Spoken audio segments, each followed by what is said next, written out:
Hello, Jeff here with Wyoming Gun Company. I've been challenged by one of my customers to put together one of the lightest weight hunting rifles possible.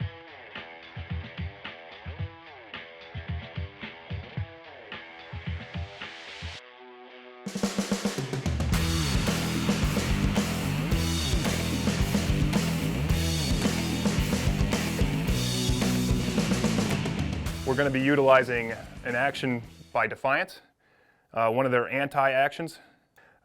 Fluted bolt, all the lightning cuts you could possibly get away with. Proof research barrel, carbon fiber. It's going to be 18-inch finished length, and dual trigger, and some other components that we'll show later on in the process. Okay, so the next thing I like to do is check lug contact on the abutments in the receiver. To do that, I'm going to do that under real-world conditions with the trigger installed. So what happens generally, as the bolt is cocked, this puts spring pressure and tension on the bolt, on the rear side of the bolt basically, and that causes it to lift up slightly. And this is obviously exaggerated, but what happens is the bolt's sitting in there, and usually what happens is the bottom bolt's touching and the top's not. So under detonation, so you pull the trigger, firing pin comes forward, hits the primer, sets off the cartridge. That detonation and the pressure forces the bolt backwards. So what it does is slam back. The top bolt seats into that under detonation, causing vibrations throughout the system. So this is a potential accuracy issue. So what I like to do is just lap them in, make sure we got good contact on both lugs under trigger pressure, basically in the cocked condition. So I'm going to go ahead and assemble the trigger, put my rig in the vise so I can do the lapping action. But first we'll check. So give me a moment and I'll put the trigger in and we'll check the contact.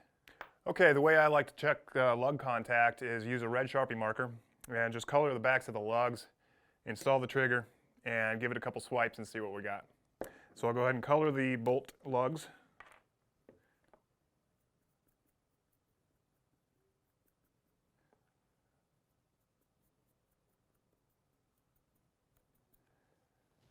Okay, so as that dries, I'll go ahead and assemble the trigger into the receiver.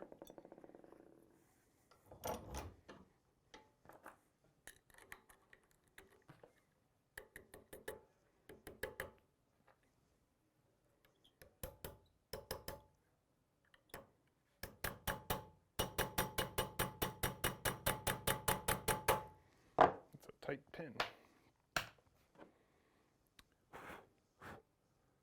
Okay, should be able to check now. And so again, under the trigger and the strike or the firing pin and the cocking piece, we're going to go ahead and check the lug contact. This will be a little easier to do this way. All right, so I'm going to go ahead and close the bolt, pushing forward, and then let it go back, and just give it a couple swipes. Take it out and see. Okay, so looks like we've got really good contact, and just as I predicted on the bottom. So the bottom lug's contacting probably 85 to 90%. Top lug, we've got actually pretty good contact there too. It's kind of a judgment call here. I think actually I'm going to leave that there. I'm not going to lap this one. A lot of times I'll see absolutely no contact on there, on that top lug, and in that case I would actually lap the bottom, meaning wear away some of that material so that this one will contact. But in this case I'm seeing more than 50% on that, and over time this will basically self-lap itself anyway. So I think we're good to go on this. It's always good to check things like this. We can proceed to take some measurements for the barrel and get that going. Alright, so in order to cut a proper and accurate thread tenon for the barrel, we have to take some measurements off the receiver. None of this is a given, so we like to get as close as possible with our measuring, and that way it'll give us the best product in the overall package with the rifle in the end. So what I'm going to do is take measurements, basically where the bolt sits in the receiver in relation to the face. Basically this is where the barrel is going to torque to, so we need to get our length, diameters, and some other measurements from the receiver itself and the bolt. So we're going to install the bolt into the receiver, close it, and put it in the vise so I can use both hands.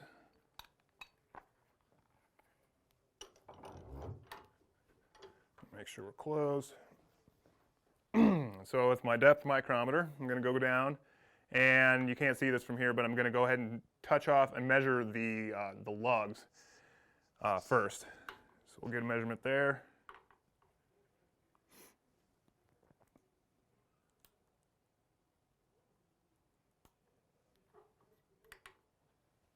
Make sure I'm touching the lug.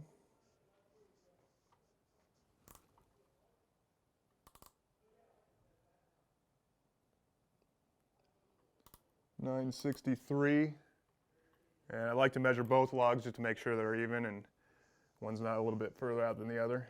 963, so 963 on both of those, that's 963 thousandths of an inch. I'm going to record that here on my paper. Next measurement is going to be to the nose of the bolt. Basically, that's going to give us our depth of our bolt nose recess, or the countersink in the bore, or in the barrel, that is, to accommodate for the bolt nose. It's kind of similar to the Remington 3 rings of steel safety system, encapsulating the entire bolt nose and the cartridge inside steel, so that way if you ever have a case that ruptures, all the gases are contained and spilled out in a safe manner rather than back at the shooter. All right, so we're going to touch off on this, same manner as before. And I'm getting 815 thousandths. 815 thousandths.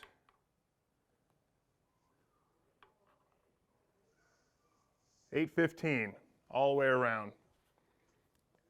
And that tells me my lugs, both the lugs and the bolt lug abutments are very, very true, very close to each other. What did I say, 815? Yes. 815. All right, the final measurement is going to be to the bolt face. That's where the cartridge sits.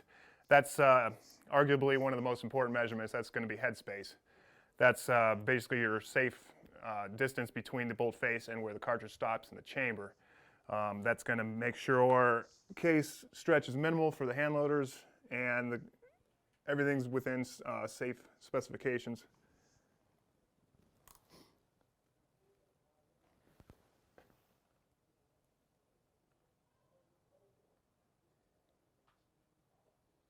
I'm sorry, 967.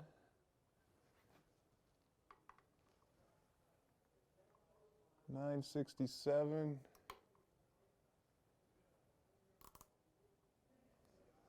967.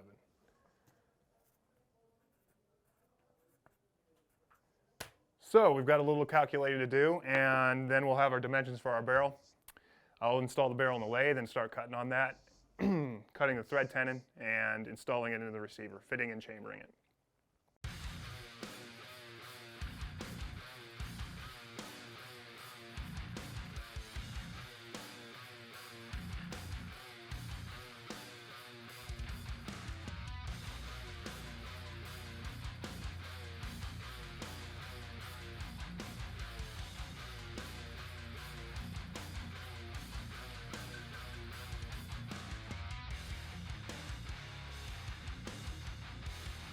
Okay, got the barrel fit to the receiver, the length, the diameter, the bolt nose recess. Before I start the next step, which is going to be chambering the barrel, I like to double check and make sure we're still centered. Some of the forces from the removal of the steel and threading operations, and my small mini chuck here, sometimes that'll shift it out of position a little bit. So I just like to check, and we're a couple tenths out, so it'd be a good idea just to straighten this up and right before I cut the chamber. So I'll get this done and start the chambering process.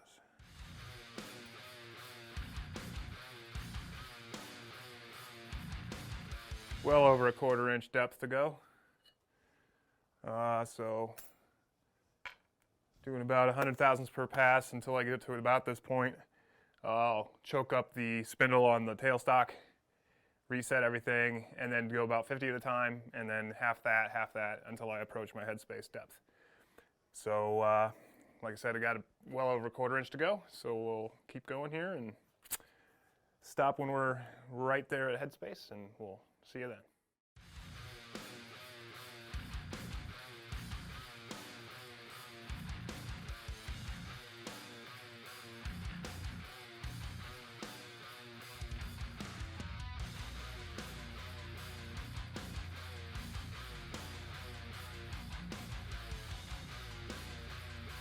All right, so I've got the barrel features all machined. I went ahead and took it out of the machine so we can see a little bit better on this. Just to point out what we did on the time lapse there. We turned down the barrel tenon to diameter and length. I've got the bolt nose recess cut. Obviously the threads are cut, and it is fit and chambered to the 6.5 PRC cartridge that the customer requested. So headspace is good, everything's good here. Next thing to do is going to be the muzzle work. So I've already gone ahead and prepped the muzzle by cutting off the little stub that proof research recommends cutting off. And being a very short 18-inch barrel, this is going to be done a little differently in the machine from what most people are probably used to seeing. While my lathe has one of the narrowest headstocks in the industry, the barrel's still too short to grab it on both ends, as you would centering up a barrel. So what I'm going to do is I'm going to grab this. So all these features were machined concentric to the bore.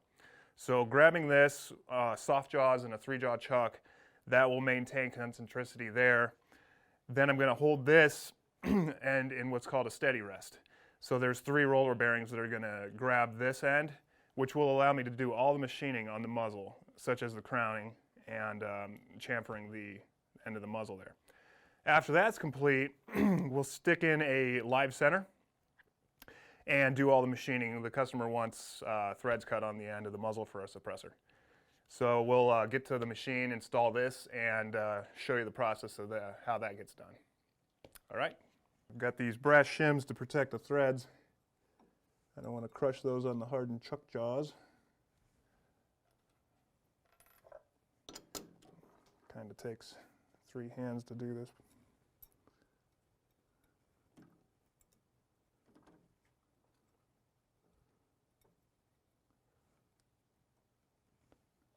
Now the tricky part, getting the 3rd one in there.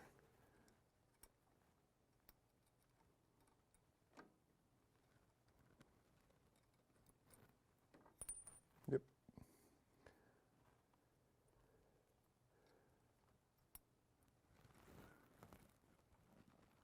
All right, there we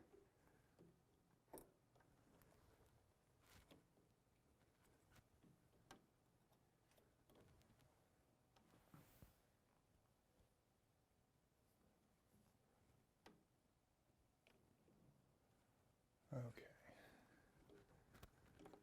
Okay, got that just loosely tightened. Excuse me. Just snugged up enough, and then I'll make sure it's centered using the tailstock. And scoop this up.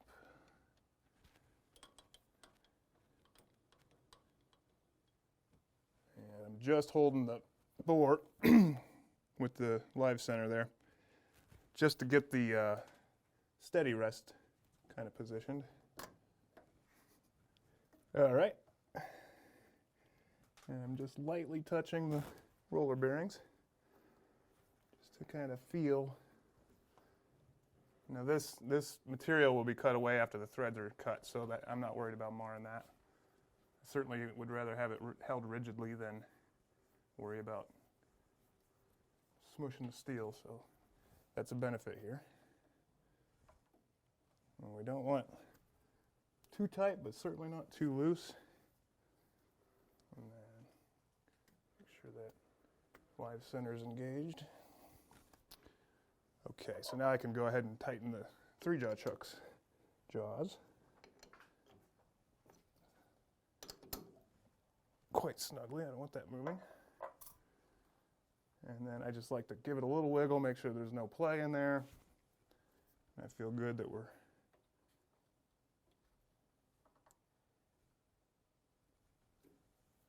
tight. So now I can back off the live center and do the same thing. Make sure there's no play because all the work's going to be done here. Rigidity is key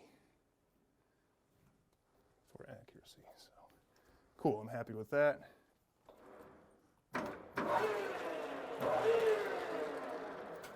Okay, I think, or actually I know everything's good. I'm going to go ahead and face this off just manually, and then I'll do the final pass under power. Take this off.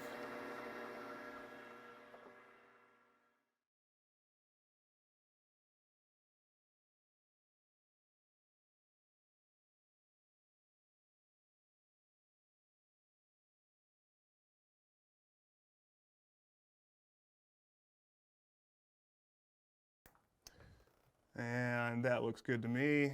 I'm just cleaning it up, no reason to take any more than that. Okay, so after I do that crown, I like to put a little 60-degree chamfer in there. To accomplish that, I like to use my floating reamer holder. And I've actually got a Manson 60-degree crowning reamer.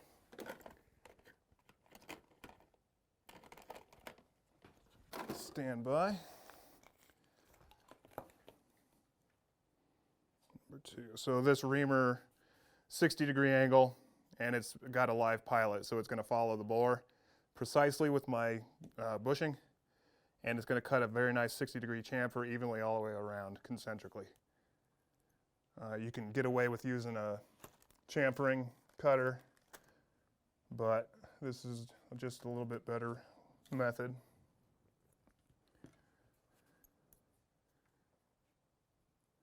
And so I found the piloted bushing that fits the bore the best. And it just happens to be 256, so that's nominal size for that 6.5 millimeter bore. So I'll get this installed into the floating reamer holder. And this is one of those things that takes 2 seconds to cut and about 2 minutes to set up. So, okay, I just got to shift speeds here. A little bit slower for this cutter. Being high-speed steel, 6 flutes, no power feed.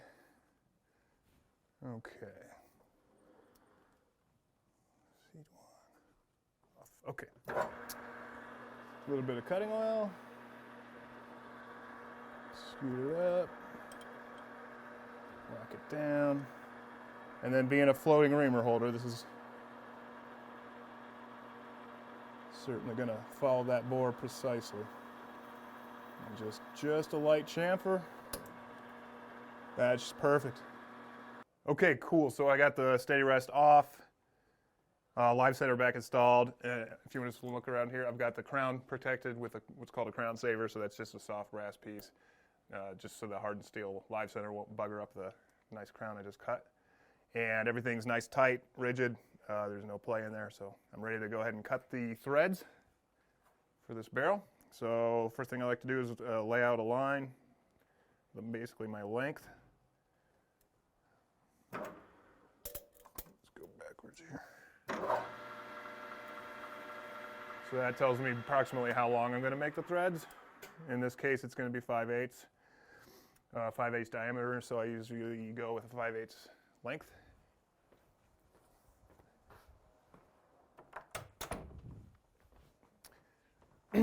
So now it's just a matter of proceeding to set the tool and cut it down to diameter. Take a light pass first. No surprises. I don't like surprises. Cool. And we'll just proceed to cut this down to 5/8.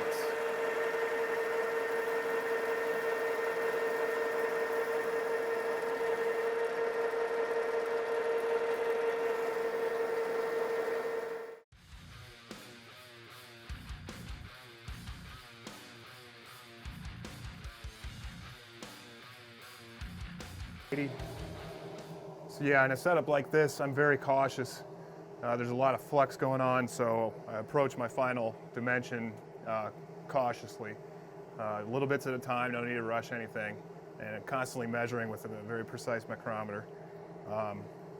This way I don't blow my dimension too much, and it ensures the nominal size for the thread. Being a suppressor, you certainly don't want this thread to be loose. At the same time, you don't want it to be too tight either. Risk of binding or seizing up or anything like that. So anyway, we've got about about 1 thousandths to go. So I'm just going to do one final pass here and verify we're on the money there.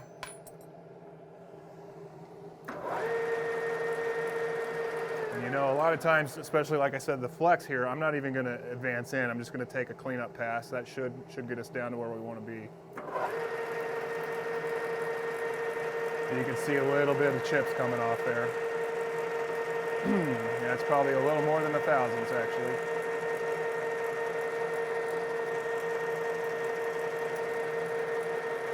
Okay. All right, so I've got my off camera. I just put a little tiny chamfer on the end of the muzzle there, and then I've got my 60-degree threading tool installed. Double check the machine set to 24. So this is 5/8 24, and it is. Get all that good. And I will proceed to cut the thread to depth. I feel like I'm probably close to depth, if not already there. So we'll check it with a known good suppressor adapter. Yep, I like that. Okay, that's threading. We're cut the threads, that's good. So now I'll just clean up the shoulder of the barrel where it torques to. So this feature here, just a couple skim passes, clean that up real good, and we'll be done with the barrel there. Okay, I got the barrel out of the lathe, got it in my barrel vise. All my components laid out. I'm ready to torque this receiver on. Off camera and previous to this, like what we always do, I cleaned up everything real good, made sure there's nothing obstructing anything, all the surfaces are clean and free of debris or anything like that. Okay, so I'm going to go ahead and spin the receiver on the barrel.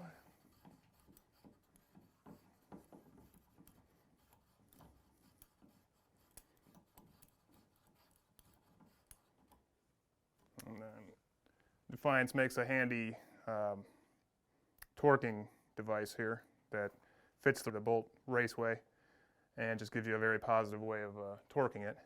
Very beefy, very high quality. Okay, so there, and set my torque wrench. Good and tight. There. I'll give it a good yark. All right. Okay, first thing I like to do is check the bolt. Make sure that closes. It's got a little bit of play back and forth, just for clearance. That's good. Okay, so in this case, my customer wants a nice tight chamber.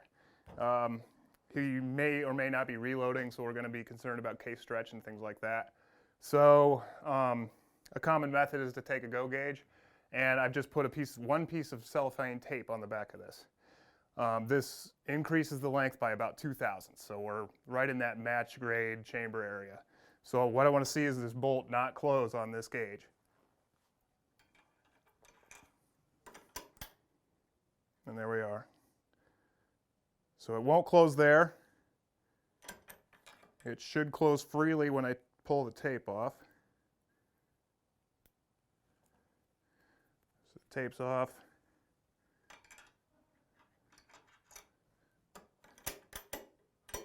Closes freely. And then the no-go, the actual no-go, should not close at all. Yeah, right there. And that's a hard stop. That means this chamber is it's a tight chamber, so meaning very minimal case stretching, still within very safe specifications. And the reloader will be confident his cases aren't stretching too much and whatnot. So anyway, this chamber's good. Really all that's left from this point, normally I'll make a custom thread protector for here. out of the barrel stub. Before I do that, I'm going to test fire it and make sure all that's good. Yeah, anyway, moving on. I think we'll do one weight check on this, just see where we're at weight-wise, since that's a priority. Yeah, we'll check that, and we'll wrap it up for today. Okay, so like I mentioned before, since weight's such a serious priority on this rifle, just kind of curious to see where we're at weight-wise right now. I've got kind of a rough scale in the back room there, so we'll go check it out, just see what that says.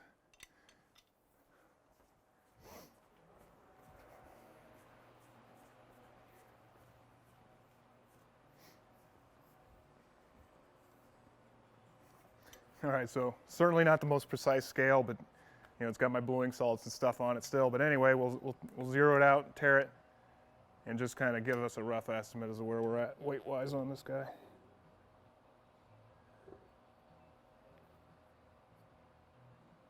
.2. Oops. 3.2, yeah, I think it's 3.2. That's where it's kind of sitting at. All right. So we're happy with that. The stock I ordered for this thing is sub 2 pounds too, so that should put us right around 5. Really all that's left is a trigger, the suppressor, adapter, Picatinny rail for the scope, and the scope itself. So I'm pretty confident we're going to be under 6 pounds easily without a scope. The scope's kind of out of my control, and that's whatever the customer goes with. But I think we'll be right on target with this guy. All right, thanks a lot for watching. We'll be back shortly with the continuation of this series with bedding the stock and all that kind of work there. So we'll see you then. Thanks.